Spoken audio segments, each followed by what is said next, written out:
एक बयान तो शुरू हुए सियासी बवाल दी सुप्रीम बवाल दी। निशिकांत दुबे दे बयान ते जो कि हुण सियासत खूब भखदी हुई नजर आ रही है। निशिकांत दुबे दे बयान ते विरोधी धिर दे वल्लों बीजेपी नूं घेरिया जा रहा। सुप्रीम कोर्ट नूं कमजोर करन दे विच बीजेपी लगे, जो कि कांग्रेस पार्टी दा वड्डा बयान सामने आया है। मंत्री ते बीजेपी सांसद सुप्रीम कोर्ट के खिलाफ बोलण लगे ने। कांग्रेस पार्टी ने बीजेपी निशाने ते लैंदियां यह वड्डा बयान दिता है।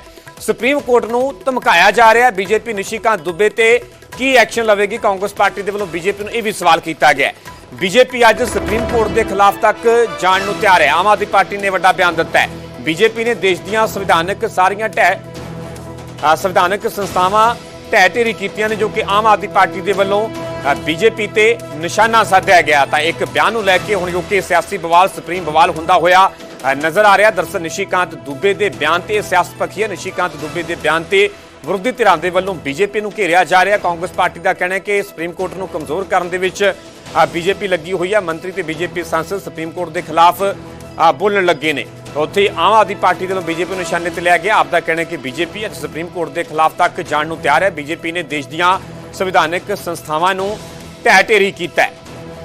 तां इस दे विचाले बीजेपी के कौमी प्रधान जेपी नड्डा के वल्लों विरोधियों ते पलटवार भी किया गया। इस पूरे मुद्दे ते उन्हां दे वल्लों ट्वीट किया गया।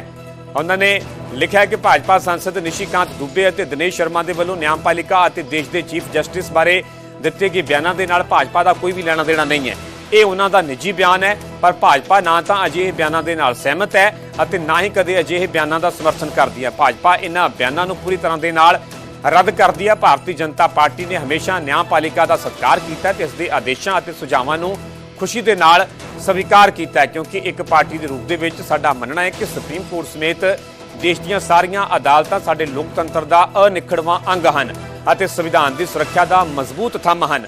मैं उन्हां दोवां नूं अते बाकी सारियां नूं अजिहे बयान ना देण दी हदायत की है। तो एक पासे बीजेपी का जिथे कि इस बयान तो किनारा कर लिया गया, तो उत्थे इस बयान नूं आधार बनाउंदे विरोधियों के वल्लों बीजेपी नूं घेरिया जा रहा है।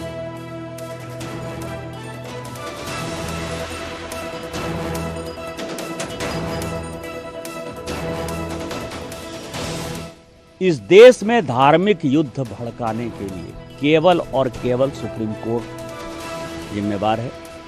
सुप्रीम कोर्ट का एकमात्र उद्देश्य है show me the face will show you the law.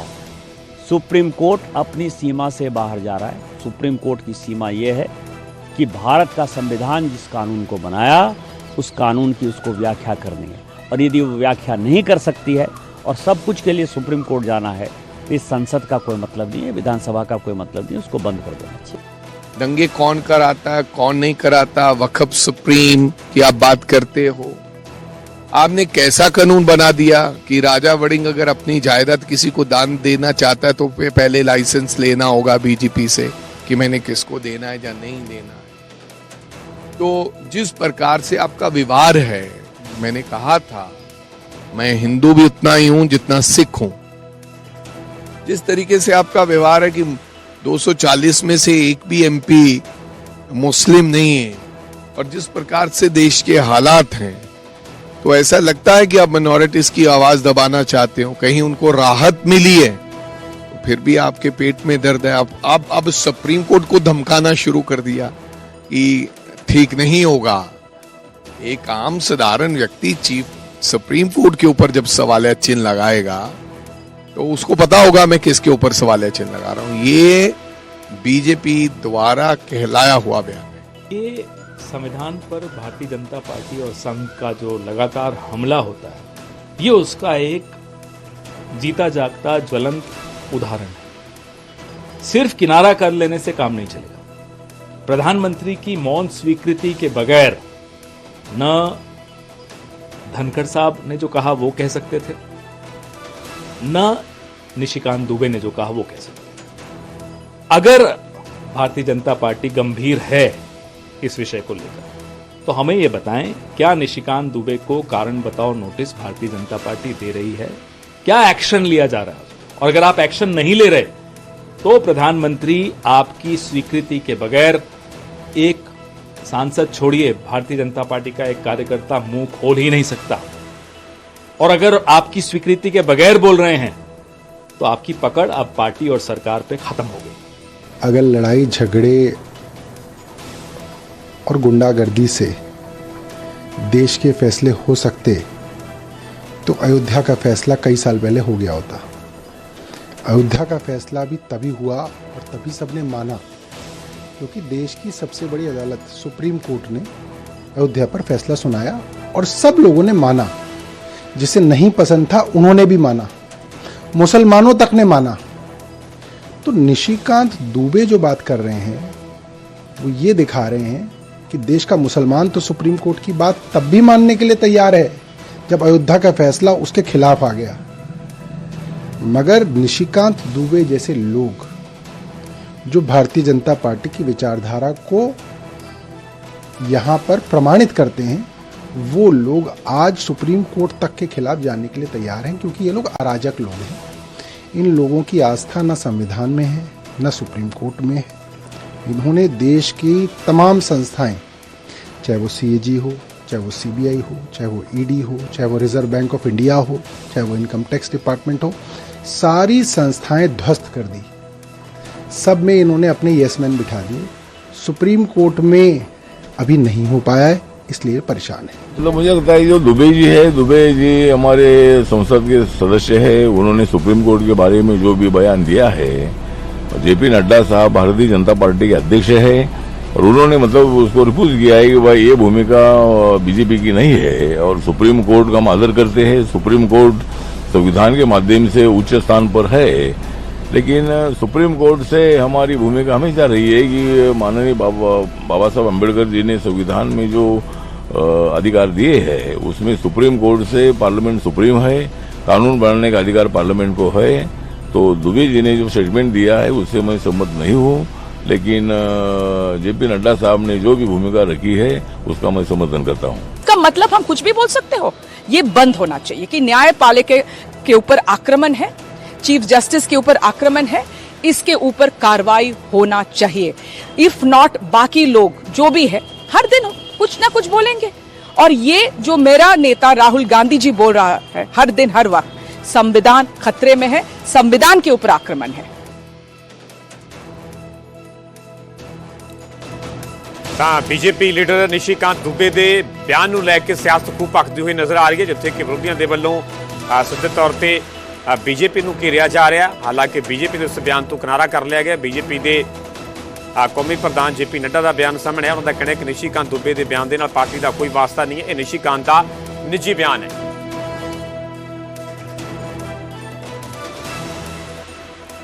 ਸਾਡੇ ਨਾਲ ਕਾਂਗਰਸ ਪਾਰਟੀ ਦੇ ਆਗੂ ਐਡਵੋਕੇਟ ਅਰਸ਼ਪ੍ਰੀਤ ਖੜਿਆਲ ਜੁੜ ਚੁੱਕੇ ਨੇ। ਖੜਿਆਲ ਸਾਹਿਬ ਤੁਹਾਡਾ ਬਹੁਤ ਬਹੁਤ ਸਵਾਗਤ ਹੈ ਨਿਊਜ਼ 18 ਪੰਜਾਬ ਤੇ। ਖੜਿਆਲ ਸਾਹਿਬ, ਨਿਸ਼ੀਕਾਂਤ ਦੁਬੇ ਦੇ ਵੱਲੋਂ ਜੋ ਵਕਫ ਕਾਨੂੰਨ ਨੂੰ ਲੈ ਕੇ ਬਿਆਨ ਦਿੱਤਾ ਗਿਆ, ਸਿੱਧੇ ਤੌਰ ਤੇ ਸੁਪਰੀਮ ਕੋਰਟ ਨੂੰ ਲੈ ਕੇ ਉਹਨਾਂ ਦੇ ਵੱਲੋਂ ਜੋ ਟਿੱਪਣੀ ਕੀਤੀ ਗਈ ਹੈ, ਤੁਹਾਡਾ ਇਸ ਤੇ ਕੀ ਐਕਸ਼ਨ ਹੈ? ਐਕਸਟ੍ਰੀਮਲੀ ਅਨਫੋਰਚੂਨੇਟ ਹੈ ਕਿ ਭਾਰਤੀ ਜਨਤਾ ਪਾਰਟੀ ਦੀ ਸਾਡੀ ਸੁਪਰੀਮ ਕੋਰਟ ਲਈ ਆ ਮਾਨਸਿਕਤਾ। ਪਹਿਲਾਂ ਹੋਮ ਮਿਨਿਸਟਰ ਅਮਿਤ ਸ਼ਾਹ ਸਾਹਿਬ ਨੇ ਅੰਬੇਦਕਰ ਸਾਹਿਬ ਦਾ ਅਪਮਾਨ ਕੀਤਾ ਪਾਰਲੀਮੈਂਟ ਦੇ ਵਿੱਚ on the floor of the house, ਜਦੋਂ ਉਹਨਾਂ ਨੇ ਕਿਹਾ ਅੰਬੇਦਕਰ ਅੰਬੇਦਕਰ ਅੰਬੇਦਕਰ ਕਰਕੇ ਜੇ ਸ਼ਬਦ ਟੋਨ ਟੈਨਰ ਉਹਨਾਂ ਨੇ ਵਰਤਿਆ। ਫਿਰ ਉਸ ਤੋਂ ਬਾਅਦ ਇਹ ਦੇਖਣ ਨੂੰ ਮਿਲ ਰਿਹਾ ਹੈ ਕਿ ਬੀਪੀ ਸਾਹਿਬ ਦਾ ਬਿਆਨ ਵੀ ਆਇਆ ਵੀ ਨਿਊਕਲੀਅਰ ਮਿਸਾਈਲ ਵਾਲੀ ਜਿਹੜੀ ਸਟੇਟਮੈਂਟ ਉਹਨਾਂ ਨੇ ਦਿੱਤੀ ਵੀ ਉਹ ਵਰਤੀ ਜਾ ਰਹੀ ਹੈ। ਆਰਟੀਕਲ 142 ਦਾ ਉਹਨਾਂ ਨੇ ਵੇਰਵਾ ਦਿੱਤਾ ਜੀ। ਖੜਿਆਲ ਸਾਹਿਬ, ਆਪਣੀ ਗੱਲ ਜਾਰੀ ਰੱਖੋ। ਤੁਸੀਂ ਮੈਨੂੰ ਸੁਣ ਪਾ ਰਹੇ ਹੋ ਜੀ? ਹਾਂਜੀ, ਤੁਹਾਡੀ ਆਵਾਜ਼ ਆ ਰਹੀ ਹੈ ਜੀ। ਆਵਾਜ਼ ਸੁਣੀ ਸੀ ਜੀ। ਅੱਛਾ, ਫਿਰ ਤੀਜੀ ਗੱਲ ਇਹ ਹੈ, ਹੁਣ ਭਾਰਤੀ ਜਨਤਾ ਪਾਰਟੀ ਦੇ ਐਮਪੀ ਨੇ ਜਿਹੜਾ ਬਿਆਨ ਦਿੱਤਾ, ਇਹ ਬਿਆਨ 'ਚ ਇਹਨਾਂ ਨੇ ਇਹ ਵੀ ਗੱਲ ਕਹੀ ਹੈ ਵੀ CBI is responsible for all civil wars in the country. ਮਤਲਬ ਕਿ ਸੁਪਰੀਮ ਕੋਰਟ ਜੋ ਗਾਰਡੀਅਨ ਆਫ ਦ ਕਨਸਟੀਟਿਊਸ਼ਨ ਹੈ, ਭਾਰਤੀ ਜਨਤਾ ਪਾਰਟੀ ਇਹ ਦੱਸ ਰਹੀ ਹੈ ਕਿ ਉਹ ਸਾਰੇ ਦੇ ਸਾਰੇ ਸਿਵਲ ਵਾਰਸ ਲਈ ਰਿਸਪੌਂਸਿਬਲ ਹੈ। ਤੇ ਮੋਦੀ ਸਾਹਿਬ ਨੇ ਹਜੇ ਤੱਕ ਇਹ ਬਿਆਨ ਨੂੰ ਕੰਡੈਮ ਕਰਨਾ ਤਾਂ ਦੂਰ ਦੀ ਗੱਲ, ਸ਼ੋ ਕਾਜ਼ ਨੋਟਿਸ ਦੇਣਾ ਦੂਰ ਦੀ ਗੱਲ, ਕੋਈ ਟਿੱਕਾ ਟਿੱਪਣੀ ਨਹੀਂ ਕੀਤੀ। ਇਹ ਲਾਅ ਮਿਨਿਸਟਰ ਸਾਹਿਬ ਵੀ ਚੁੱਪ ਨੇ, ਹੋਮ ਮਿਨਿਸਟਰ ਅਮਿਤ ਸ਼ਾਹ ਸਾਹਿਬ ਵੀ ਚੁੱਪ ਨੇ। ਅਸੀਂ ਭਾਰਤੀ ਜਨਤਾ ਪਾਰਟੀ ਦੀ ਟੌਪ ਲੀਡਰਸ਼ਿਪ ਤੋਂ ਖੜਿਆਲ ਸਾਹਿਬ, ਬੀਜੇਪੀ ਦੇ ਪ੍ਰਧਾਨ ਜੇਪੀ ਨੱਡਾ ਦਾ ਬਿਆਨ ਸਾਹਮਣੇ ਆ। ਉਹਨਾਂ ਦਾ ਕਹਿਣਾ ਹੈ ਕਿ ਨਿਸ਼ੀਕਾਂਤ ਦੁਬੇ ਦੇ ਬਿਆਨ ਦੇ ਨਾਲ ਪਾਰਟੀ ਦਾ ਕੋਈ ਵੀ ਵਾਸਤਾ ਨਹੀਂ ਹੈ। ਨਿਸ਼ੀਕਾਂਤ ਦਾ ਨਿੱਜੀ ਬਿਆਨ ਦੱਸ ਰਹੇ ਨੇ ਉਹ। ਦੇਖੋ, ਪਹਿਲੀ ਗੱਲ ਨੱਡਾ ਸਾਹਿਬ ਜਿਹੜੇ ਨੇ ਜਿਹੜਾ ਉਹ ਤਰਕ ਦੇ ਰਹੇ ਆ ਵੀ ਉਹ ਸਾਰੀ ਪਾਰਟੀ ਦਾ ਬਿਆਨ ਨਹੀਂ ਹੈ। ਜੀ। ਜਦੋਂ ਸਾਡੇ ਕਿਸੇ ਲੀਡਰ ਦਾ ਬਿਆਨ ਆ ਜਾਂਦਾ ਹੈ ਉਦੋਂ ਤਾਂ ਸਾਰੀ ਪਾਰਟੀ ਨੂੰ ਐਟਰੀਬਿਊਟ ਕਰਦੇ ਆ, ਕੋਈ ਵੀ ਬਿਆਨ ਆ ਜੇ, ਹੋਰ ਕਿਸੇ ਪਾਰਟੀ ਦਾ ਕੋਈ ਲੀਡਰ ਕੋਈ ਬਿਆਨ ਦੇ ਸਾਰੀ ਪਾਰਟੀ ਨੂੰ ਐਟਰੀਬਿਊਟ ਕਰਦੇ ਆ। ਹੁਣ ਜਦੋਂ ਉਹਨਾਂ ਦੇ ਸੀਨੀਅਰ ਲੀਡਰ ਤੇ MP ਇਹ ਬਿਆਨ ਦੇ ਰਹੇ ਹੈ ਤੇ ਹੁਣ ਕਹਿ ਰਹੇ ਕਿ ਇਹ ਲੀਡਰ ਦਾ ਬਿਆਨ ਹੈ, ਇਹ ਜਸਟੀਫਾਈਡ ਨਹੀਂ ਹੈ। ਇਹ ਪਹਿਲੀ ਗੱਲ ਤਾਂ ਜੇ ਭਾਰਤੀ ਜਨਤਾ ਪਾਰਟੀ ਇਸ ਬਿਆਨ ਨੂੰ ਸਪੋਰਟ ਨਹੀਂ ਕਰਦੀ ਤਾਂ ਉਸ MP ਦੀ ਪਾਰਟੀ ਮੈਂਬਰਸ਼ਿਪ ਚੋਂ ਉਹਨੂੰ ਬਰਖਾਸਤ ਕਰ ਦੇਣਾ ਚਾਹੀਦਾ ਹੈ, ਠੀਕ ਹੈ, ਤੇ ਉਹਦੀ MPਸ਼ਿਪ ਲੈ ਲੈਣੀ ਚਾਹੀਦੀ ਹੈ। ਦੂਜੀ ਗੱਲ, ਭਾਰਤੀ ਜਨਤਾ ਪਾਰਟੀ ਦਾ ਇਹ ਪਹਿਲਾ ਲੀਡਰ ਨਹੀਂ ਹੈ ਜਿਹਨੇ ਐਸਾ ਬਿਆਨ ਦਿੱਤਾ ਹੈ। ਇਸ ਤੋਂ ਪਹਿਲਾਂ ਵੀ ਐਸੇ ਬਿਆਨ, ਐਸੀਆਂ ਸਟੇਟਮੈਂਟ ਅੰਡਰਮਾਈਨਿੰਗ ਸੁਪਰੀਮ ਕੋਰਟ, ਅੰਡਰਮਾਈਨਿੰਗ ਜਜਮੈਂਟ ਬਹੁਤ ਆਈਆਂ। ਤੁਸੀਂ ਅਹਿਮ ਗੱਲ ਇਹ ਦੇਖੋ ਜੀ ਵੀ ਇਹ ਤੋਂ ਪਹਿਲਾਂ ਇਹਨਾਂ ਨੇ ਜਜਮੈਂਟ ਦਾ ਅਪਮਾਨ ਕੀਤਾ ਸੀਗਾ, ਅੰਡਰਮਾਈਨ ਕੀਤਾ ਸੀਗਾ, ਜਦੋਂ ਆਨਰੇਬਲ CJ ਸਾਹਿਬ ਨੇ ਕਿਹਾ ਸੀਗਾ ਵੀ ਜਦੋਂ ਇਲੈਕਸ਼ਨ ਕਮਿਸ਼ਨ ਦੀ ਅਪਾਇੰਟਮੈਂਟ ਹੋਣੀ ਹੈ ਤੇ ਕਮੇਟੀ ਬਣੂਗੀ, ਉਹਦੇ ਚ CJ ਉਹਦਾ ਪਾਰਟ ਹੋਣਗੇ। ਇਹਨਾਂ ਨੇ ਕਾਨੂੰਨ ਬਣਾ ਕੇ ਬਾਈਪਾਸ ਕਰਤਾ ਸੁਪਰੀਮ ਕੋਰਟ ਦੇ ਆਰਡਰ ਨੂੰ, ਉਹ ਵੀ ਅਪਮਾਨ ਸੀਗਾ, ਅੰਡਰਮਾਈਨ ਕਰਨਾ ਸੀਗਾ। ਫਿਰ ਇਹ ਵੀ ਦੇਖਣ ਨੂੰ ਮਿਲਿਆ ਜੀ ਦਿੱਲੀ ਸਰਵਿਸਿਜ਼ ਐਕਟ ਦੇ ਵਿੱਚ ਜੋ ਸੁਪਰੀਮ ਕੋਰਟ ਦਾ ਆਰਡਰ ਸੀਗਾ ਉਹਨੂੰ ਕਾਨੂੰਨ ਬਣਾ ਕੇ ਬਾਈਪਾਸ ਕਰਤਾ ਭਾਰਤੀ ਜਨਤਾ ਪਾਰਟੀ ਸਰਕਾਰ ਨੇ। ਹੁਣ ਐਸੇ ਲਫ਼ਜ਼ ਵਰਤਣਾ ਜੁਡੀਸ਼ਰੀ ਲਈ ਤੇ ਇਹ ਐਕਸਟ੍ਰੀਮਲੀ ਅਨਫੋਰਚੂਨੇਟ ਹੈ। We condemn it in the harshest possible word. ਤੇ ਭਾਰਤੀ ਜਨਤਾ ਪਾਰਟੀ ਨੂੰ ਮੈਂ ਬੇਨਤੀ ਕਰੂੰਗਾ ਵੀ ਮੋਦੀ ਸਾਹਿਬ ਕੰਡੈਮ ਕਰਨ, he is the top most authority, Amit Shah ਸਾਹਿਬ ਕੰਡੈਮ ਕਰਨ, ਤੇ ਜੇ ਨਹੀਂ ਕੰਡੈਮ ਕਰ ਸਕਦੇ ਤਾਂ ਮਤਲਬ ਇਹ ਵੀ ਉਹ ਸਮਰਥਨ ਦੇ ਵਿੱਚ ਨੇ। ਨੱਡਾ ਸਾਹਿਬ ਦਾ ਬਤੌਰ ਪ੍ਰਧਾਨ ਬਿਆਨ ਦੇ ਰਹੇ ਆ, ਬਟ ਜਿਹੜੇ ਜਿਨ੍ਹਾਂ ਕੋਲੇ ਹਾਈਐਸਟ ਆਫਿਸਰਸ ਨੇ ਉਹਨਾਂ ਨੂੰ ਕੰਡੈਮ ਕਰਨਾ ਚਾਹੀਦਾ ਤੇ ਐਗਜ਼ਾਮਪਲ ਸੈੱਟ ਹੋਣਾ ਚਾਹੀਦਾ। ਠੀਕ ਹੈ ਖੜਿਆਲ ਸਾਹਿਬ, ਤੁਹਾਡਾ ਬਹੁਤ ਬਹੁਤ ਧੰਨਵਾਦ ਸਾਡੇ ਨਾਲ ਜੁੜਨ ਵਾਸਤੇ। ਤਾਂ ਸਿੱਧੇ ਤੌਰ ਤੇ ਇਸ ਬਿਆਨ ਨੂੰ ਲੈ ਕੇ ਵਿਰੋਧੀਆਂ ਦੇ ਵੱਲੋਂ BJP ਨੂੰ ਘੇਰਿਆ ਜਾ ਰਿਹਾ ਹੈ। ਹਾਲਾਂਕਿ ਅਸੀਂ BJP ਆਗੂਆਂ ਦੇ ਨਾਲ ਰਾਬਤਾ ਕਾਇਮ ਕਰਨ ਦੀ ਕੋਸ਼ਿਸ਼ ਕੀਤੀ ਹੈ, ਪਰ ਫਿਲਹਾਲ BJP ਦਾ ਆਗੂ ਕੋਈ ਵੀ ਅਵੇਲੇਬਲ ਨਹੀਂ ਹੈ, ਕਿਉਂਕਿ ਅਸੀਂ ਉਹਨਾਂ ਦਾ ਵੀ ਪੱਖ ਜ਼ਰੂਰ ਜਾਣਨ ਦੀ ਅਸੀਂ ਕੋਸ਼ਿਸ਼ ਕਰ ਰਹੇ ਹਾਂ ਕਿ ਆਖਿਰਕਾਰ ਨਿਸ਼ੀਕਾਂਤ ਦੁਬੇ ਦੇ ਬਿਆਨ ਨੂੰ ਲੈ ਕੇ BJP ਦਾ ਕੀ ਪੱਖ ਹੈ। ਹਾਲਾਂਕਿ BJP ਦੇ ਕੌਮੀ ਪ੍ਰਧਾਨ JP ਨੱਡਾ ਦਾ ਬਿਆਨ ਸਾਹਮਣੇ ਆ ਚੁੱਕਿਆ। ਉਹਨਾਂ ਦਾ ਕਹਿਣਾ ਹੈ ਕਿ ਨਿਸ਼ੀਕਾਂਤ ਦੁਬੇ ਦੇ ਬਿਆਨ ਦੇ ਨਾਲ ਪਾਰਟੀ ਦਾ ਕੋਈ ਵੀ ਵਾਸਤਾ ਨਹੀਂ ਹੈ, ਇਹ ਨਿਸ਼ੀਕਾਂਤ ਦਾ ਨਿੱਜੀ ਬਿਆਨ ਹੈ। ਦਰਅਸਲ ਇੱਕ ਬਿਆਨ ਤੋਂ ਇਸ ਪੂਰੇ ਬਵਾਲ ਦੀ ਸ਼ੁਰੂਆਤ ਹੁੰਦੀ ਹੈ। BJP ਆਗੂ ਨਿਸ਼ੀਕਾਂਤ ਦੁਬੇ ਨੇ ਵਕਫ ਕਾਨੂੰਨ ਤੇ ਬੋਲਦਿਆਂ ਇੱਥੋਂ ਤੱਕ ਕਹਿ ਦਿੱਤਾ ਕਿ ਜੇ ਸੁਪਰੀਮ ਕੋਰਟ ਕਾਨੂੰਨ ਬਣਾਏਗੀ ਤਾਂ ਸੰਸਦ ਭਵਨ ਨੂੰ ਬੰਦ ਕਰ ਦੇਣਾ ਚਾਹੀਦਾ ਹੈ। ਸੁਪਰੀਮ ਕੋਰਟ ਆਪਣੀ ਹੱਦ ਤੋਂ ਬਾਹਰ ਜਾ ਰਿਹਾ। ਨਿਸ਼ੀਕਾਂਤ ਦੁਬੇ ਨੇ ਇੱਥੋਂ ਤੱਕ ਵੀ ਕਿਹਾ ਕਿ ਦੇਸ਼ ਦੇ ਵਿੱਚ ਧਾਰਮਿਕ ਜੰਗ ਭੜਕਾਉਣ ਦੇ ਲਈ ਸੁਪਰੀਮ ਕੋਰਟ ਜ਼ਿੰਮੇਵਾਰ ਹੈ ਤੇ ਇਸੇ ਬਿਆਨ ਨੂੰ ਲੈ ਕੇ ਵਿਰੋਧੀਆਂ ਦੇ ਵੱਲੋਂ ਹੁਣ BJP ਨੂੰ ਘੇਰਿਆ ਜਾ ਰਿਹਾ ਹੈ। इस देश में धार्मिक युद्ध भड़काने के लिए केवल और केवल सुप्रीम कोर्ट जिम्मेवार है। सुप्रीम कोर्ट का एकमात्र उद्देश्य है show me the face will show you the law. Supreme court अपनी सीमा से बाहर जा रहा है। सुप्रीम कोर्ट की सीमा यह है कि भारत का संविधान जिस कानून को बनाया उस कानून की उसको व्याख्या करनी है, और यदि वो व्याख्या नहीं कर सकती है और सब कुछ के लिए सुप्रीम कोर्ट जाना है तो इस संसद का कोई मतलब नहीं है, विधानसभा का कोई मतलब नहीं है, उसको बंद कर देना चाहिए। देखिए, सुप्रीम कोर्ट को कमजोर करने में लगे हुए हैं।